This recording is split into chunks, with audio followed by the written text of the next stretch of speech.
It's probably fair to say that Inazuma 11 games are one of the major pillars my channel is built on. Even though it's been a while since I uploaded my first bit of Inazuma 11 content, I am still very surprised and thankful whenever I look back at it. Surprised and very happy to see that the Inazuma 11 community is still going strong, and thankful that they deemed my content worthy to be watched. Last time I made Inazuma 11 content, I was in a bit of a emotional state, so to say, as Great Road of Heroes seemed to be stuck in development hell. But boy, it's not stuck anymore. Yes, it will still take a while before it's released, but man, level 5 seems not to mess around. Not with the new Inazuma 11 game, but also with their other games. Rarely I view a game showcase where almost all games shown are interesting, or instantly made it on my want to play list. After that amazing showcase, I had to lay down for a bit, and afterwards I explored other games that Level 5 made, which eventually brought me here, to Ni No Kuni. A game originally released on the Nintendo DS that promises an interesting JRPG experience and probably has one of, if not the most recognizable and unique art style that you can find on the JRPG/anime market. Unfortunately, as always, Japan keeps the best stuff for themselves, and we plebs in the West have to settle for an enhanced version/remake for the PS4, named Ni No Kuni Wrath of the Lich King. Old habits die hard, I guess. What I meant to say was Ni No Kuni Wrath of the White Witch. In Ni No Kuni, we follow a young boy named Oliver who goes on an adventure in a parallel world trying to find a way to bring back his deceased mother. Together with Drippy, a fairy that used to be his childhood plush, he explores and travels across this wondrous world, making new friends along the way, helping the kingdoms in need, repairing the hearts of its people, and fighting evil that has been slowly consuming the world. The story in Ni No Kuni is very simple and does not beat around the bush, and that is something I really like, as especially at the start of such stories, if the writing is done right, things start to roll fast but very properly because of its simplicity. And in Ni No Kuni, the story does exactly that. The end goal is set and the path is laid out for our hero right from the start. Now all he has to do is travel it and face the challenges that appear on it. But unfortunately, as clear as the path might be, Ni No Kuni's story starts to struggle following this path as it unfolds. Soon after the exciting initial startup of the story, it starts to drift away from its path and goals, and instead puts attention to things that feels less connected to the story or the world, and serves more as a distraction or even a little bit as filler. This drifting feeling is mostly caused by the huge amount of backtracking you have to do to make the story progress only a tiny little bit. Now, backtracking is not the problem per se. There are ways to make backtracking interesting without story. Gameplay elements, for example, could be used for such a purpose, and Ni No Kuni tries very hard to do this, but ultimately fails at it. Which is a frustrating thing to say, because these gameplay elements hold huge amounts of potential. Take, for example, the Wizard Companion. Simply put, the Wizard Companion is a lore, codex, tutorial, in-game wiki book. And while that might not sound like an exciting thing, it really is. My goodness, it's one of the best world-building items I have seen in a very long time. Yeah, it holds all the information about monsters, spells, weapons, alchemy, a cool world map, small myths, side stories and history of the world, but just the visual presentation of it all. It feels like browsing and learning from a book that came from the world I am in. And by traveling through the world, explore and help people, you unlock more pages for this book, expanding the knowledge that it offers. I never felt this exciting to just unlock basically a new codex entry, but Ni No Kuni somehow managed to do that. It is, however, a shame that actively using the knowledge in the book doesn't really matter in the story, or has a real connection to it, except for a couple of times where the story forces you to read a certain part. Another concept that the game does focus on a lot are soulmates. In Ni No Kuni, a very interesting concept of soulmates is introduced. Here in Ni No Kuni, beings are connected in both worlds via soulmates. Usually these characters share physical looks or characteristic natures, and if something affects them in one world, it also has effect on their soulmate in the other one. Again, that is good and interesting stuff, but you can't freely explore it or find soulmate connections on your own.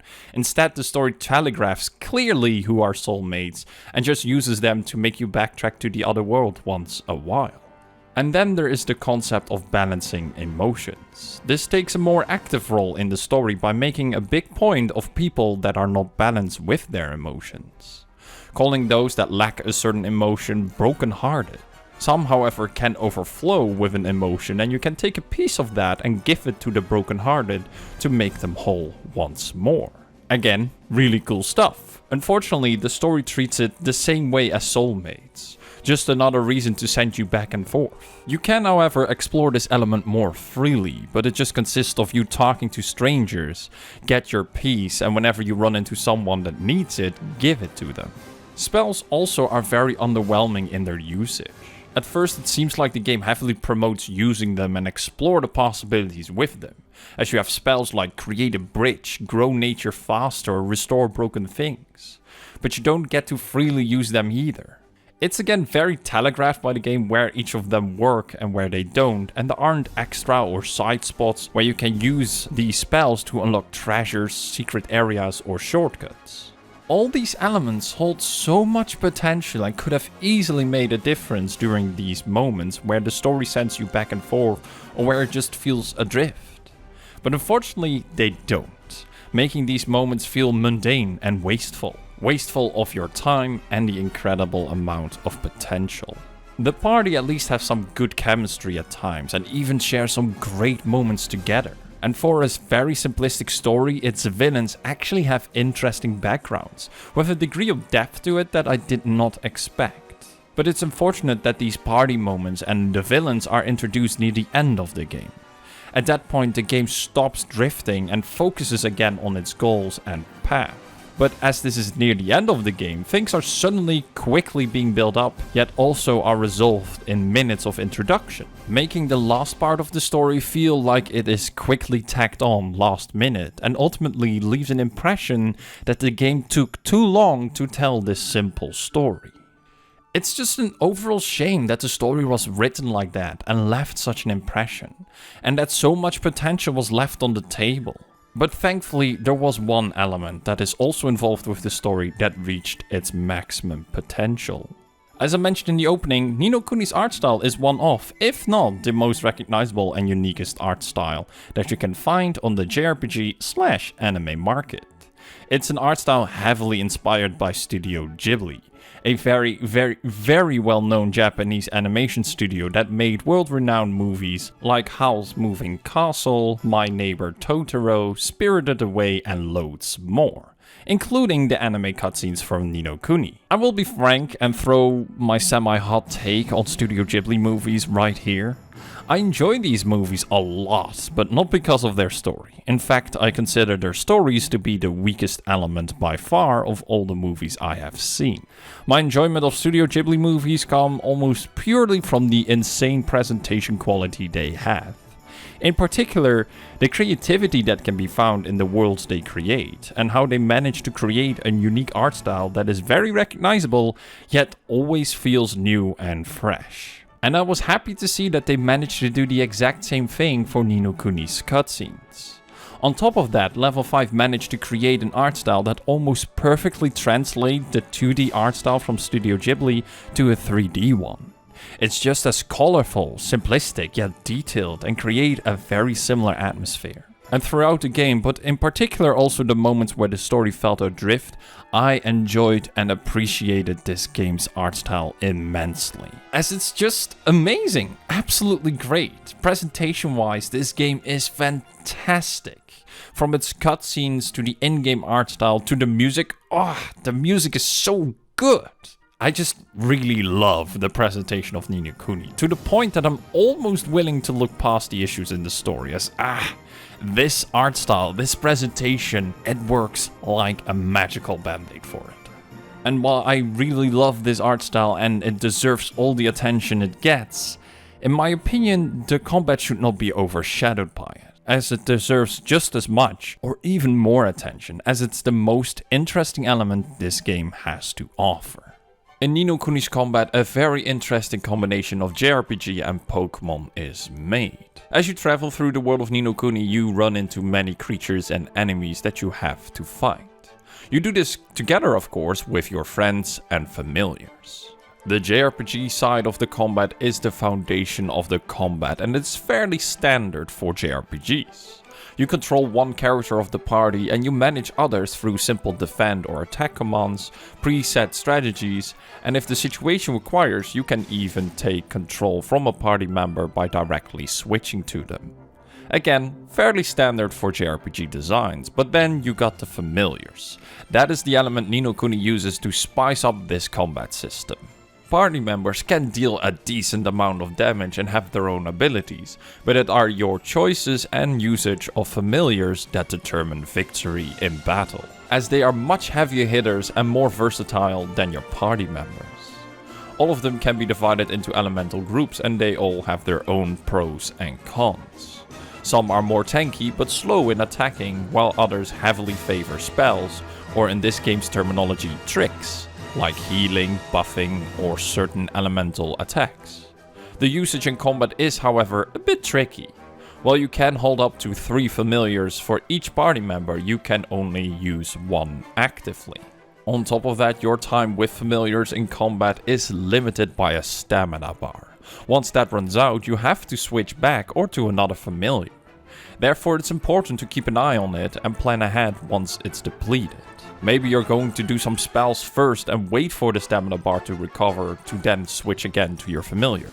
Or maybe you want to switch directly to another familiar to keep up the damage or healing via tricks. What makes the combat even more interesting and adds a little bit of a difficulty to it is that you and your familiar share the same HP bar. Meaning you can't use them as cannon fodder, and if wrongly used can mean a quick, swift death for your entire party. Therefore, you must invest time into your party and choose wisely which familiar you're going to use. Of course, as your party and familiars level up, they get higher stats, making combat easier over time. And once they reach a certain point, they can metamorph, aka evolve, which brings an interesting tactical choice to the table. If you choose to metamorph a familiar, its base stats increases exponentially, but the stats gained from leveling up before gets removed as the familiar is reset to level 1. Meaning you gotta train your familiar and level it up again after you metamorph it. Of course, the stats gained per level is a lot higher from this point on, but it will take a bit before your familiar reaches their old and new heights. Therefore, you need to judge properly when metamorphing a familiar. If you are impatient or do it blindly, you might end up with metamorphed familiars, but ultimately a weaker party. Which is not a very convenient thing to have if you're in an area where strong monsters roam around or right before a boss battle. As a JRPG fan, I liked the basic structure of this combat system, and as a Pokemon fan, I heavily appreciated the familiar system. It's a great combination between the two elements that create very interesting layers. Be it in terms of which familiar you tame, which one you train and metamorph, or what tricks you learn them, and of course how you use them. Yet, despite the combats throwing so many elements and choices my way, I never felt overburdened or lost, as it managed to keep it simple and straightforward at its core. But, and it's a big one, I would still call this combat system very rough and held back by certain design choices. The first one being that this great combat system takes a while to open up to you. The game handholds you in combat for a very long time. It roughly took 8 to 9 hours before I got a sense of complete freedom to explore the combat system and all its options it had to offer. And before I reached that point, I didn't enjoy the combat at all. It was very slow, boring and meaningless, making me want to avoid it for most of the time. But in late game, when the game finally let go of my hand, I welcomed combat at every turn. Combat encounters became exciting events, in particular the boss battles, where it felt like I was making important calls on whatever the boss was throwing at me, and it was just a very fun and exciting experience. But that happens with the overall combat experience, as unfortunately some other aspects in the combat don't start to shine like this once the game lets go of your hand. Metamorphing, for example, is one of those aspects. It's a fine idea, but it's held back by the resource and crafting system. The idea behind this is that you make items via alchemy, trying different combinations of items until you figure out a certain recipe. But the amount of resources and the overall speed you obtain them is too low and slow for this. Getting enough resources to metamorph one of your familiars or enough to make a potion or food is just a pain. Resource spots in the world are very limited and the drop rate in combat is super low. So I barely touch this system in general, as resources would be wasted too fast trying to figure out a recipe, and getting them back would require too much time. Yes, items you can craft can also be bought later in the game, but that is a way to skip the crafting system, not a solution for it. And while this combat system offers loads of choices and I present those choices to you, in reality these choices depend heavily on how much you care for the experience of having choices itself. You can tame and train familiars with certain element tricks that will give you an edge in the upcoming battles, but the advantage gained is not in balance with the effort you have to put in my opinion. I noticed after a while that it's much easier, effective and less time consuming to beat challenges by keeping my party as diverse as possible and pump up their overall numbers as high as they can go. Again, it doesn't mean that the choices the combat offers aren't there.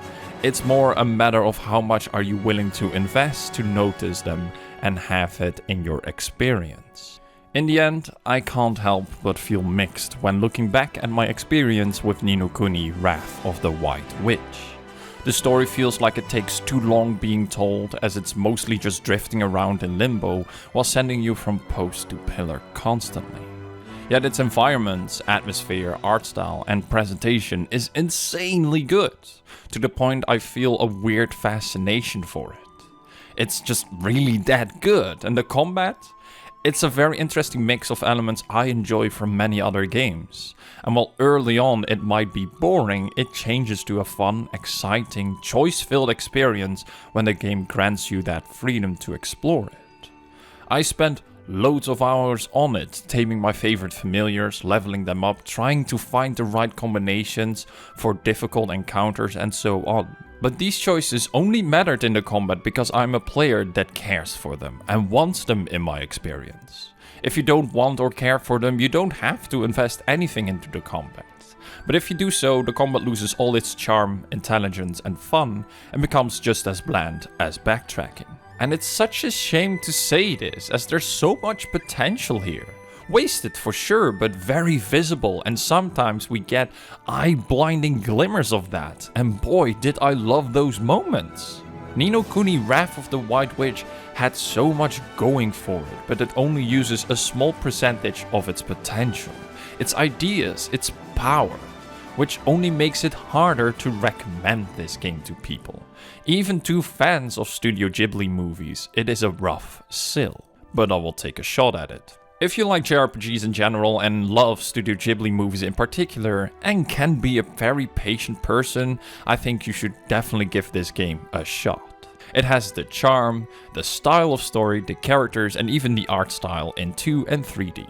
But be sure that you're patient, as many moments can be rough in this game. Not only because the story drifts around, but the combat is a mix of elements that heavily depend on you caring for it to work.